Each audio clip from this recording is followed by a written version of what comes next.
So, hello and welcome back yet again into the wild ride that is Pride and Prejudice.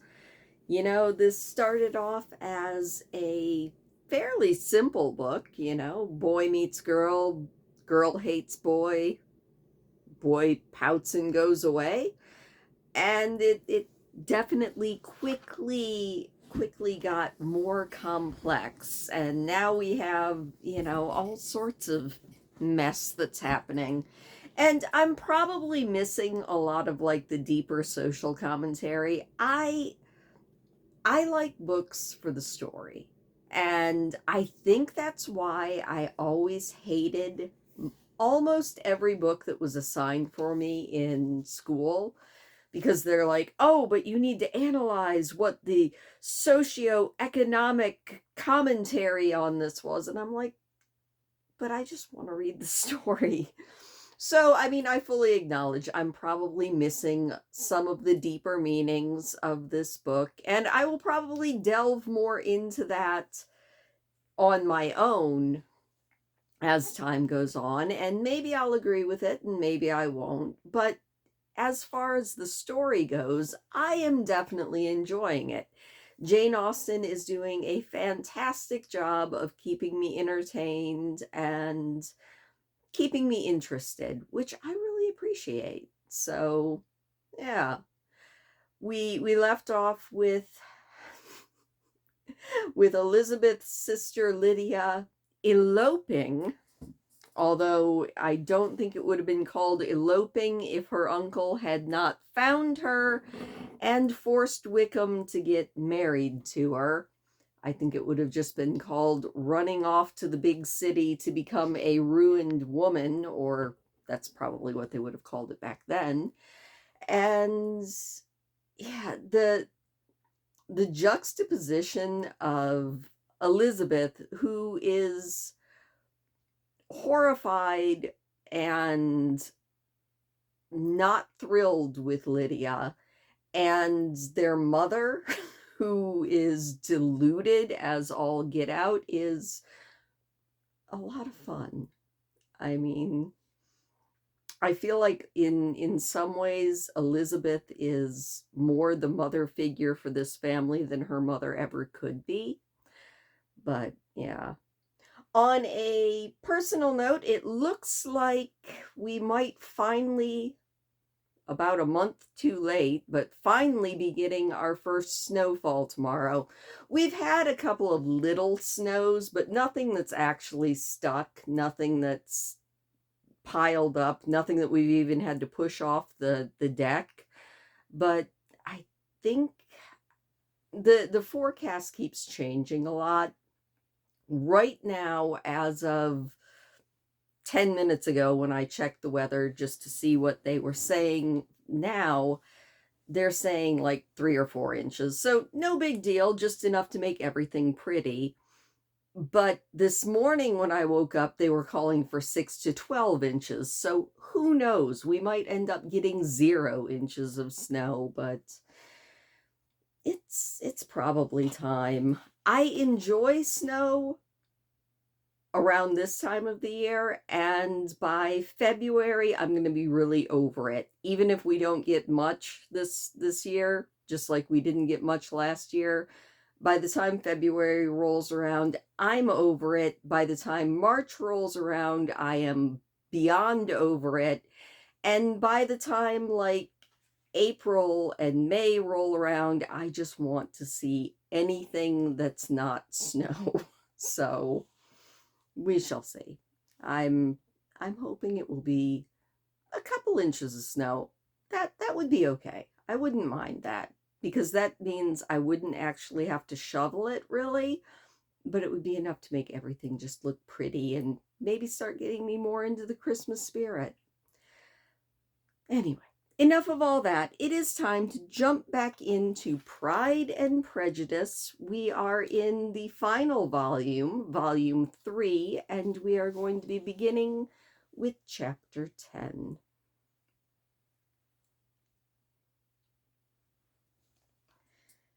Elizabeth had the satisfaction of receiving an answer to her letter as soon as she possibly could. She was no sooner in possession of it than hurrying to the little copse where she was least likely to be interrupted. She sat down on one of the benches and prepared to be happy, for the length of the letter convinced her it did not contain a denial. Gracechurch Street, September 6th. My dear niece, I have just received your letter and shall devote this whole morning to answering it, as I foresee that little writing will not compromise what I have to tell you. I must confess myself surprised by your application. I did not expect it from you. Do not think me angry, however, for I only mean to let you know that I had not imagined such inquiries to be necessary on your side. If you do not choose to understand me, forgive my impertinence. Your uncle, is as much surprised as I am, and nothing but the belief of your being a party concerned would have allowed him to act as he has done. But if you really are innocent and ignorant, I must be more explicit. On the very day of my coming home from Longbourn, your uncle had a most unexpected visitor. Mr. Darcy called and was shut up with him several hours. It was all over before I arrived, so my curiosity was not so dreadfully racked as yours seems to have been. He came to tell Mr. Gardiner that he had found out where your sister and Mr. Wickham were, and that he had seen and talked with them both, Wickham repeatedly, and Lydia once. From what I can collect, he left Derbyshire only one day after ourselves, and came to town with the resolution of hunting for them. The motive professed was his conviction of it being owing to himself that Wickham's worthlessness had not been so well known as to make it impossible for any young woman of character to love or confide in him. He generously inputted the whole to his mistaken pride, and confessed that he had before thought it beneath him to lay his private actions open to the world. His character was to speak for itself. He called it, therefore, his duty to step forward and to endeavor to remedy an evil which had been brought on by himself. If he had another motive, I am sure it would never disgrace him. He had been some days in town before he was able to discover them, but he had something to direct his search which was more than we had, and the consciousness of this was another reason for his resolving to follow us. There is a lady, it seems, a Mrs. Young, who was some time ago governess to Miss Darcy, and was dismissed from her charge on some cause of disapprobation, though he did not say what. She then took a large house on Edward Street, and has since maintained herself by letting lodgings. This Miss Young was, he knew, intimately acquainted with Wickham, and he went to her for her intelligence of him as soon as he got to town. But it was 2 or 3 days before he could get from her what he wanted.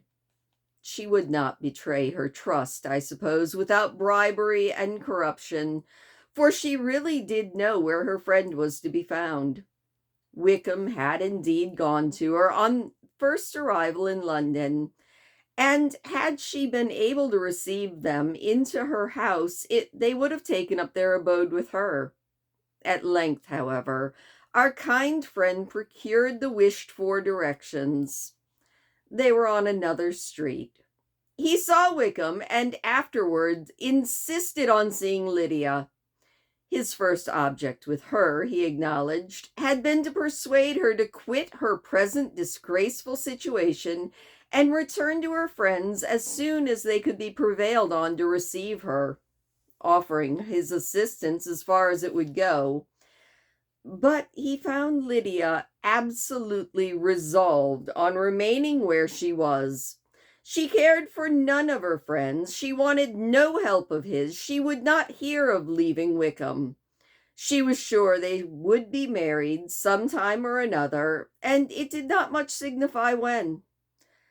Since such were her feelings, it only remained, he thought, to secure and expedite a marriage, which, in his very first conversation with Wickham, he easily learned had never been that one's design. He confessed himself obliged to leave the regiment on account of some debts of honor which were very pressing, and scrupled not to lay all the ill consequences of Lydia's flight on her own folly alone.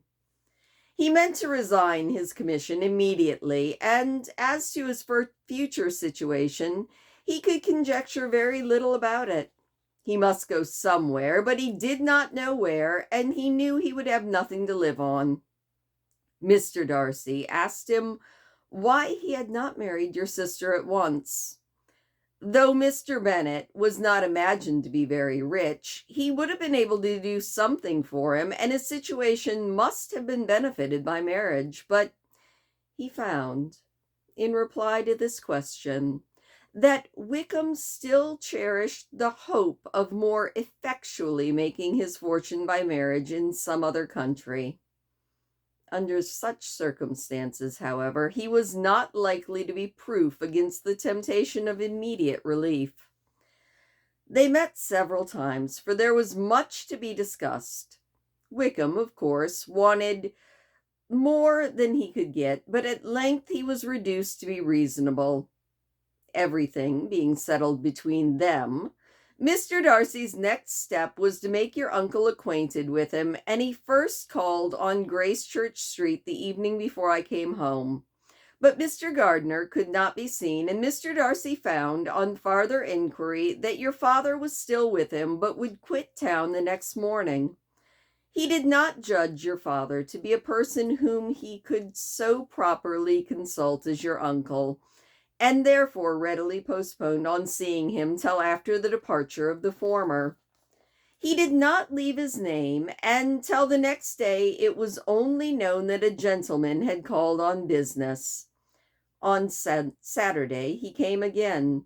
Your father was gone, your uncle at home, and as I said before, they had a great deal of talk together. They met again on Sunday, and then I saw him too. It was not all settled before Monday. As soon as it was, the express was set off to Longbourn, but our visitor was very obstinate. I fancy, Lizzie, that obstinacy is the real defect of his character after all. He has been accused of many faults at different times, but this is the true one. Nothing was to be done that he did not do himself, though I'm sure, and I do not speak it to be thanked, therefore say nothing about it, I am sure your uncle would most readily have settled the whole. They battled it together for a long time, which was more than either gentleman or lady concerned in this affair deserved. At last your uncle was forced to yield, and instead of being allowed to be of use to his niece, he was forced to put up with only having the probable credit of it, which went sorely against the grain, and I really believe your letter this morning gave him great pleasure because it required an explanation that would rob him of his borrowed feathers, and it gave praise where it was due. But Lizzie, this must go no farther than yourself, or Jane at most. You know pretty well, I suppose, what has been done for the young people. His debts are to be paid, amounting, I believe, to considerably more than £1,000, another 1,000 in addition to her own settled upon her, and his commission purchased. The reason why all this was to be done by him alone was such as I have given above. It is owing to him, to his reserve and want of proper consideration, that Wickham's character has been so misunderstood, and consequently that he had been received and noticed as he was. Perhaps there was some truth in this, though I doubt whether his reserve or anybody's reserve can be answerable for the event. But in spite of all this fine talking, my dear Lizzie, you may rest perfectly assured your uncle would never have yielded if we had not given him credit for another interest in the whole affair. When all this was resolved on, he returned again to his friends who were still staying at Pemberley, but it was agreed on that he should be in London once more when the wedding took place, and all the money matters were there to receive the last finish. I believe I have now told you everything. It is a relation which you tell me is to give you great surprise. I hope at least it will not afford you any displeasure. Lydia came to us, and Wickham had constant admission to the house. He was exactly what he had been when I knew him in Hertfordshire, but I would not tell you how little I was satisfied with her behavior while she stayed with us, if I had not perceived by Jane's last letter on Wednesday that her conduct on coming home was exactly of a piece with it, and therefore what I now tell you can give you no fresh pain. I talked to her repeatedly in the most serious matter, representing to her all the wickedness of what she had done, all the unhappiness she had brought on her family. If she heard me, it was by good luck, for I am sure she did not listen. I was sometimes quite provoked, but then I recollected my dear Elizabeth and Jane, and for their sakes had patience with her. Mr. Darcy was punctual in his return, and as Lydia informed you, attended the wedding. He dined with us the next day, and was to leave town again on Wednesday or Thursday. Will you be very angry with me, my dear Lizzie, if I take this opportunity of saying what I was never bold enough to say before, how much I like him? His behavior to us has in every respect been as pleasing as when we were in Derbyshire. His understanding and opinions all please me. He wants for nothing but a little more liveliness, and that, if he marry prudently, his wife might teach him. I thought him very sly. He hardly ever mentioned your name, but slyness seems the fashion. Pray forgive me if I have been very presuming, or at least do not punish me so far as to exclude me. I shall never be quite happy till I have been round the park. A low phaeton, with a nice little pair of ponies, would be the very thing, but I must write no more. The children have been wanting me for this half hour. Yours very sincerely, M. Gardner. The contents of this letter threw Elizabeth into a flutter of spirits in which it was difficult to determine whether pleasure or pain was the greatest share. The vague and unsettled suspicions which uncertainty had produced of what Mr. Darcy might have been doing to forward her sister's match, which she had feared to encourage as an exertion of goodness too great to be probable, and at the same time dreaded to be just from the pain of obligation, were proved beyond their greatest extent to be true.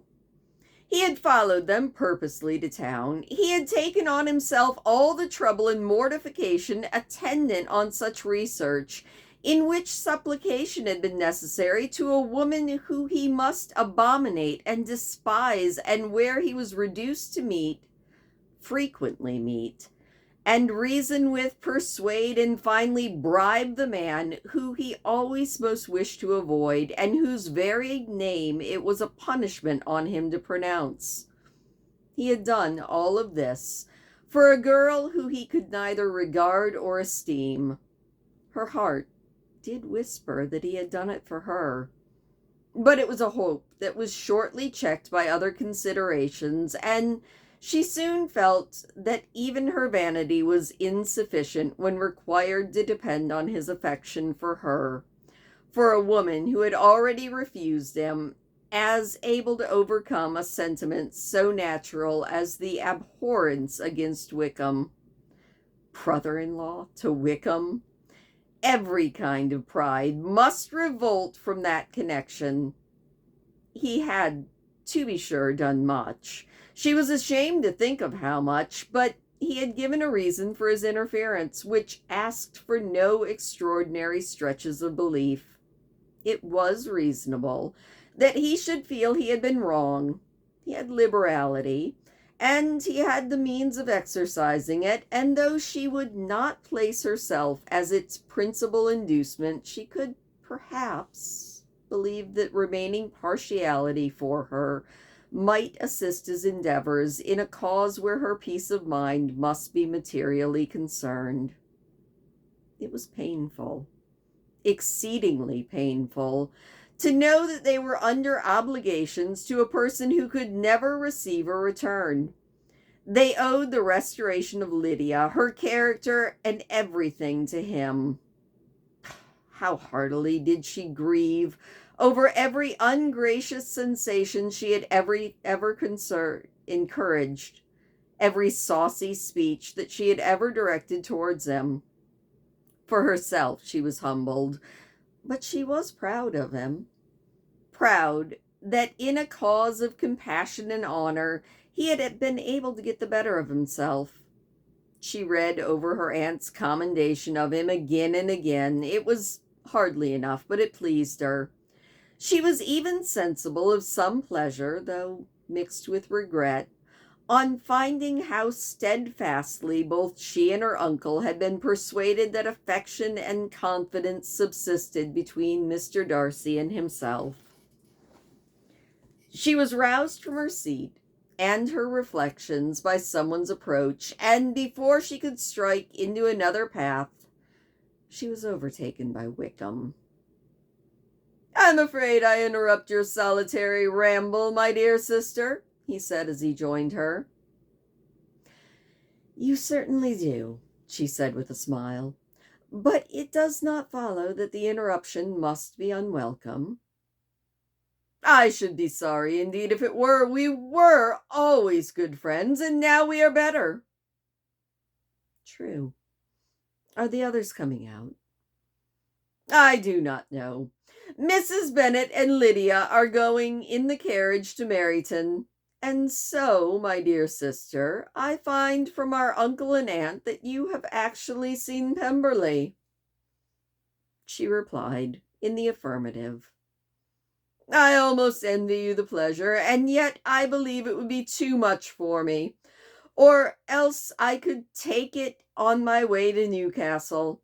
And you saw the old housekeeper, I suppose? Poor Reynolds. She was always very fond of me, but of course she did not mention my name to you." "Yes, she did." "And what did she say?"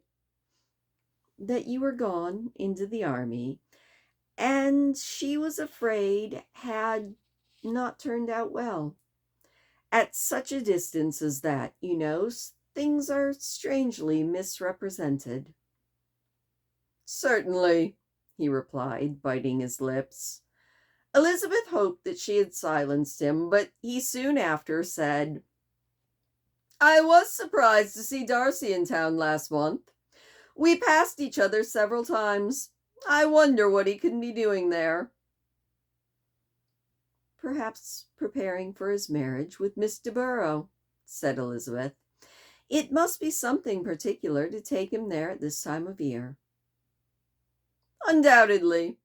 Did you see him while you were at Lambton? I thought I understood from the gardeners that you had." "Yes, he introduced us to his sister." "And do you like her?" "Very much." "I have heard, indeed, that she is uncommonly improved within this last year or two. When I last saw her, she was not very promising. I am glad you liked her. I hope she will turn out well." "I dare say she will. She has gotten over the most trying age." "Did you go by the village of Kympton?" "I do not recollect that we did." "I mention it because it is the living which I ought to have had. A most delightful place, excellent parsonage house. It would have suited me in every respect. How would you have liked making sermons? Exceedingly well. I should have considered it as part of my duty, and the exertion would soon have been nothing. One ought not to repine, but to be sure, it would have been such a thing for me. The quiet, the retirement of such a life would have answered all my ideas of happiness, but it was not to be. Did you ever hear Darcy mention the circumstance when you were in Kent? I have heard from authority, which I thought as good, that it was left you conditionally only, and at the will of the present patron. You have. Yes, there was something in that. I told you so from the first, you might remember.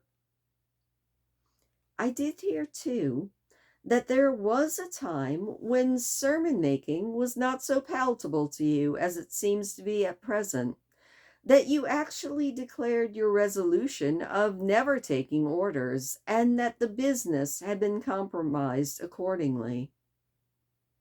You did. And it was not wholly without foundation.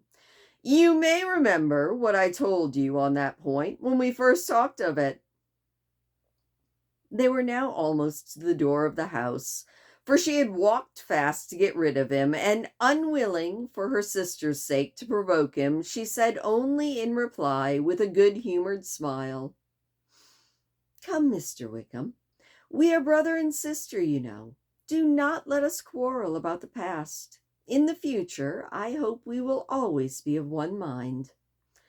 She held out her hand, and he kissed it with an affectionate gallantry, though he hardly knew how to look, and then they entered the house. And that is the end of chapter 11. Okay, I should have said that that was the end of chapter 10. So now we are going to read chapter 11. Yeah, if I were actually into editing, that is probably something I would edit out. But oh well, on we go.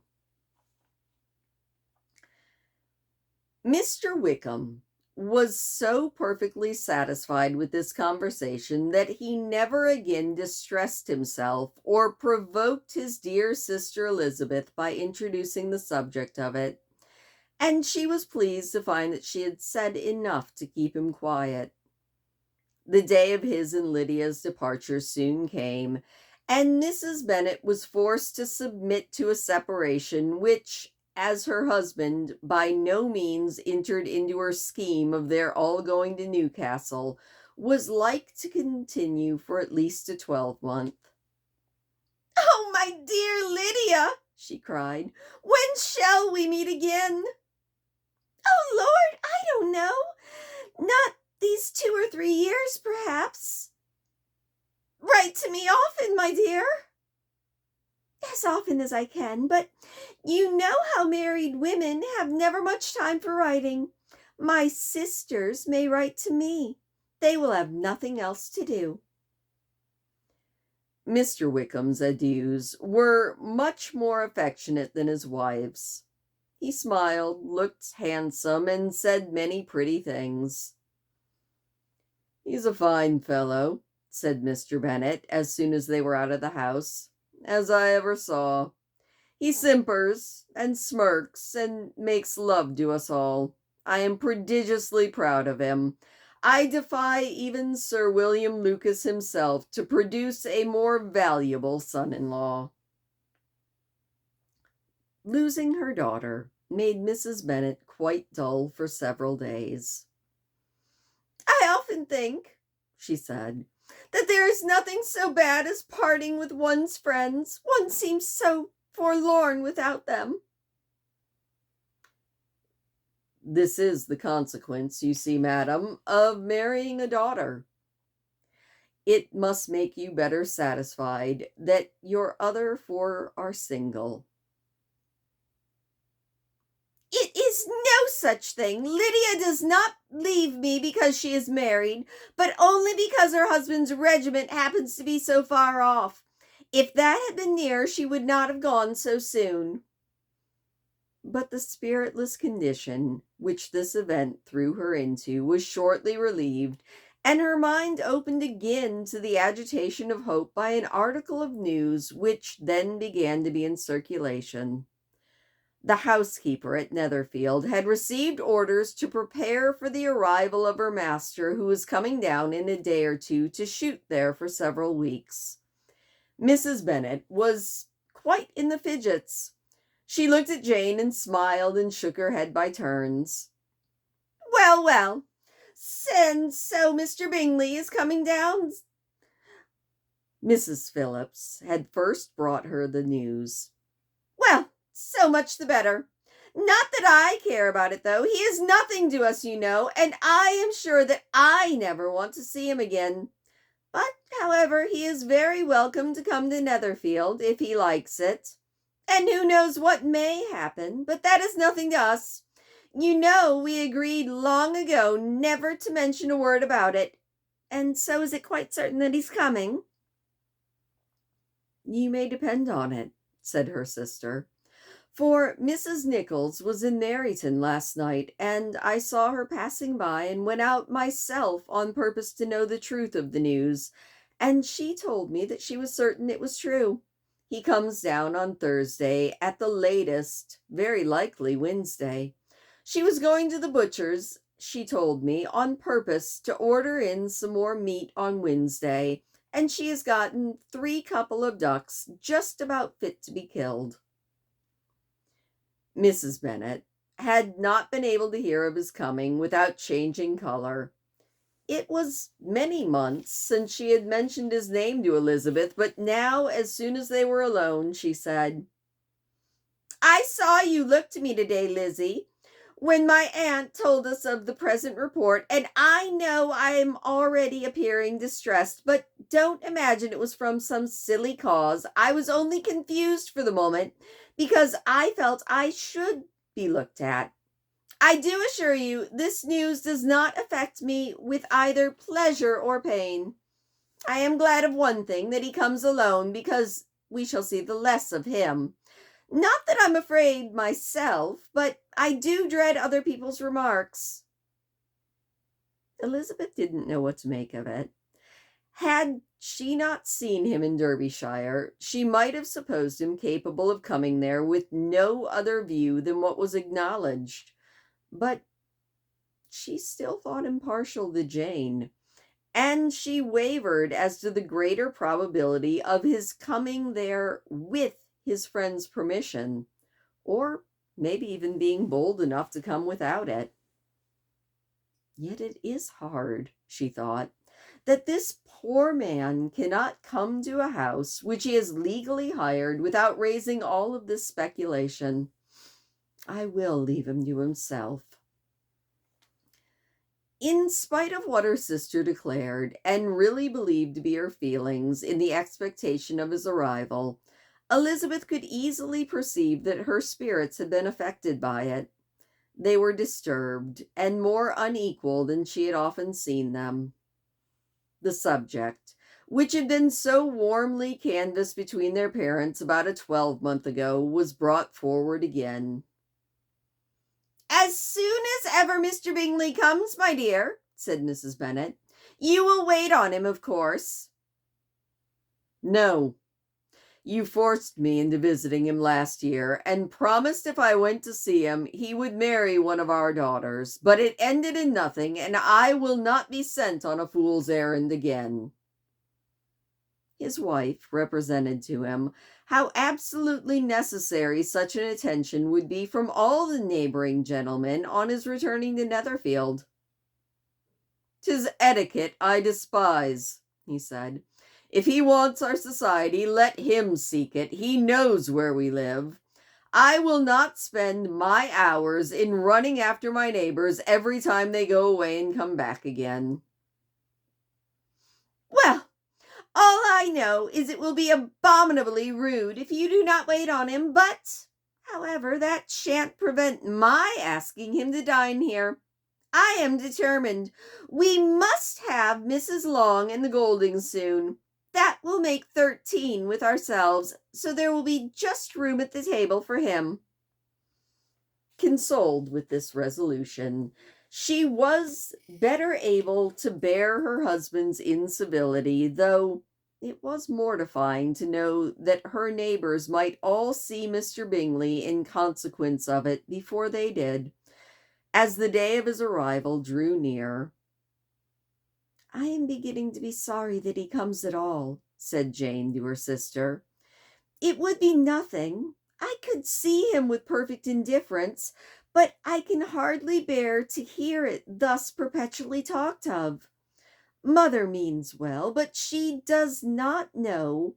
No one can know how much I suffer from what she says. Happy will I be when his stay at Netherfield is over." "I wish that I could say anything to comfort you," said Elizabeth, "but this is wholly out of my power. You must feel it, and the usual satisfaction of preaching patience to a sufferer is denied me because you always have so much." Mr. Bingley arrived. Mrs. Bennet, through the assistance of servants, contrived to have the earliest tidings of it, that the period of anxiety and fretfulness on her side might be as long as it possibly could. She counted the days that must intervene before their invitation could be sent, hopeless of seeing him before. But on the third morning after his arrival in Hertfordshire, she saw him from her dressing-room window enter the paddock and ride towards the house. Her daughters were eagerly called on to partake of her joy. Jane resolutely kept her place at the table, but Elizabeth, to satisfy her mother, went to the window. She looked. She saw Mr. Darcy with him, and went and sat down again with her sister. "There's a gentleman with him, mamma," said Kitty. "Who can it be?" "Some acquaintance or other, my dear, I suppose. I'm sure I don't know." "La," said Kitty, "it looks just like that man who used to be with him before, Mr. What's-his-name, the proud man." "Good gracious, Mr. Darcy! And so it does, I vow. Well, any friend of Mr. Bingley's will always be welcome here, to be sure, but I must say I hate the very sight of him." Jane looked at Elizabeth with surprise and concern. She knew but little of their meeting in Derbyshire, and therefore felt for the awkwardness which must attend her sister in seeing him almost for the first time since receiving his explanatory letter. Both sisters were uncomfortable enough. Each felt for the other, and of course for themselves, and their mother talked on of her dislike of Mr. Darcy, and her resolution to be civil to him only as Mr. Bingley's friend, without even being heard by either of the girls. But Elizabeth had sources of uneasiness which could not be suspected by Jane, to whom she had never yet had the courage to show Mrs. Gardiner's letter, or relate her own change of sentiments towards him. To Jane, he could only be a man whose proposals that she had refused, and whose merit she had undervalued. But to Elizabeth's more extensive information, he was the person to whom the whole family were indebted for the first of the benefits, and who she regarded herself with an interest, if not quite so tender, at least as reasonable and just as what Jane was feeling for Bingley. Her astonishment at his coming to Netherfield, to Longbourn, and voluntarily seeking her again, was almost equal to what she had known on first witnessing his altered behavior in Derbyshire. The color, which had been driven from her face, returned for half a minute with an additional glow and a smile of delight that added luster to her eyes, as she thought, for that space of time, that his affection and wishes must still be unshaken, but she would not be secure in that. "Let me see first how he behaves," she said to herself. "It will then be early enough for expectations." She sat intently at work, striving to be composed, and without daring to lift up her eyes till anxious curiosity carried them to the face of her sister, as the servant approached the door. Jane looked a little paler than usual, but more sedate than Elizabeth had expected. On the gentleman's appearing, her color increased, yet she received them with tolerable ease, and with a propriety of behavior equally free from any symptom of resentment or any unnecessary complaisance. Elizabeth said as little to either as civility would allow, and sat down again to her work with an eagerness which it did not often command. She had ventured only one glance at Darcy. He looked serious as usual, and she thought more as he had used to have looked at Hertfordshire than what she had seen him in Pemberley. But perhaps he could not in her mother's presence be what he was in the way he was before her uncle and aunt. It was a painful but not improbable conjecture. Bingley she had likewise seen only for an instant, and in that short period saw him looking both pleased and embarrassed.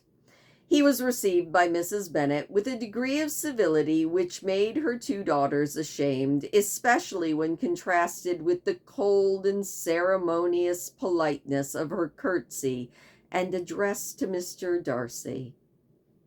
Elizabeth, particularly, who knew that her mother owed to the latter the preservation of her most favorite daughter from irredeemable infamy, was very hurt and distressed to a most painful degree by a disinclination so ill applied. Darcy, after inquiring of her how Mr. and Mrs. Gardiner were doing, a question which she could not answer without confusion, said scarcely another thing. He was not seated by her. Perhaps that was the reason of his silence, but it had not been so in Derbyshire.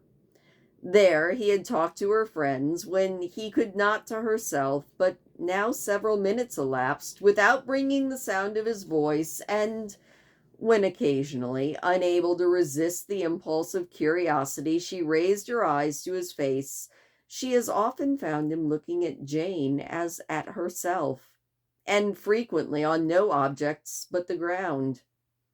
More thoughtfulness and less anxiety to please than when they last met were plainly expressed.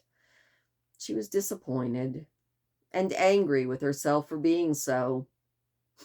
Could I expect it to be otherwise? Yet why did he come? She was in no humor for conversation with any one but him, and to him she had barely the courage to speak. She inquired after his sister, but could do no more. "It has been a long time, Mr. Bingley, since you went away," said Mrs. Bennet. He readily agreed to that. "I began to be afraid you would never come back again. People did say you meant to quit the place entirely at Michaelmas, but, however, I hope that was not true. A great many changes have happened in the neighborhood since you went away. Miss Lucas is married and settled, and one of my own daughters. I suppose you have heard of it. Indeed, you must have seen it in the papers. It was in the Times and the Courier. I know that, though it was not put in as it ought to be. It was only lately George Wickham, Esquire, to Miss Lydia Bennet, without there being a syllable said of her father, or the place where she lived, or anything. It was my brother Gardiner's drawing up to, and I wonder how he came to make such an awkward business of it. But did you see it?" Bingley replied that he did, and made his congratulations. Elizabeth did not dare to lift her eyes. How Mr. Darcy looked, therefore, she could not tell. "It is a delightful thing, to be sure, to have a daughter well married," continued her mother. "But at the same time, Mr. Bingley, it is very hard to have her taken such a long way away from me. They are gone down to Newcastle, a place quite northward, it seems, and there they are to stay, I do not know how long. His regiment is there, for I suppose you have learned of his leaving the militia, and has gone to be in the regulars. Thank heaven he has some friends, though perhaps not so many as he deserves." Elizabeth, who knew that this was levelled at Mr. Darcy, was in such misery of shame that she could hardly keep her seat. It drew from her, however, the exertion of speaking, which nothing else had so effectively done before, and she asked Bingley whether he meant to make any stay in the country at present. A few weeks, he believed. "When you have killed all your own birds, Mr. Bingley," said her mother, "I beg you will come here and shoot as many as you please on Mr. Bennet's manor. I am sure he will be vastly happy to oblige you, and will save all the best of the coveys for you." Elizabeth's misery increased at such unnecessary and officious attention. Were the same fair prospect to arise at present as had flattered them a year ago, everything, she was persuaded, would be hastening the same vexatious conclusion. At that instant, she felt that years of happiness could not make Jane or herself amends for moments of such painful confusion as this. "The first wish of my heart," she said to herself, "is never more to be in company with either of them. Their society can afford no pleasure that will atone for such wretchedness as this. Let me never see either one of them again." Yet the misery, for which years of happiness were to offer no compensation, received soon afterwards material relief from observing how much the beauty of her sister rekindled the admiration of her former lover. When he first came in, he had spoken to her but very little, but every 5 minutes seemed to be giving her more of his attention. He found her as handsome as she had been last year, as good-natured and as unaffected, though not quite so chatty. Jane was anxious that no difference should be perceived in her at all, and was really persuaded that she was talking as much as ever, but her mind was so busily engaged that she did not always know when she was silent. When the gentlemen rose to go away, Mrs. Bennet was mindful of her intended civility, and they were invited and engaged to dine at Longbourn in a few days' time.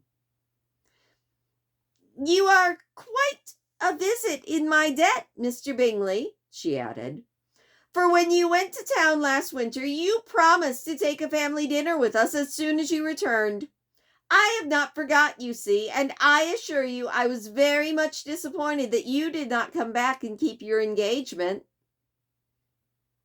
Bingley looked a little silly at this reflection, and said something of his concern at having been prevented by business. They then went away. Mrs. Bennet had been strongly inclined to ask them to stay and dine there that day, but though she always kept a very good table, she did not think anything less than 2 courses could be good enough for a man on whom she had had such anxious designs, or able to satisfy the appetite and pride of one who had 10,000 a year. And that is actually the end of chapter 11. Oh my. So, I'm gloating a little bit. I mean, granted, it probably became a trope because of this book, but yeah, I knew it, and so I have to gloat just a little bit. It was Mr. Darcy. Yay me for at least being able to pick up on those clues throughout the book. Sorry, and kicking the table that you guys are on. Anyway, So Mr. Bingley is back. Mr. Darcy is back. And maybe everybody will end up with a happily ever after. I think we only have like 6 or 7 chapters of this left. So yeah, we're just going to have to see how this is all going to shake out. Yeah, there are 19 chapters and we are on chapter 12. So we are fast approaching the end of this story. I hope Jane gets to be happy. Honestly, I kind of hope that Mary gets to be happy too, but she isn't mentioned much in this book. But I think of all of the Bennet sisters, I'm probably very much a Mary. Quiet, give me some books. If she had a cat, she definitely would be me. And not much inclined to socialize. Unless it comes to playing the piano poorly. Maybe I am Mary. Anyway, thank you so much for listening. I hope that you enjoyed those 2 chapters, and I will see you tomorrow for another 2.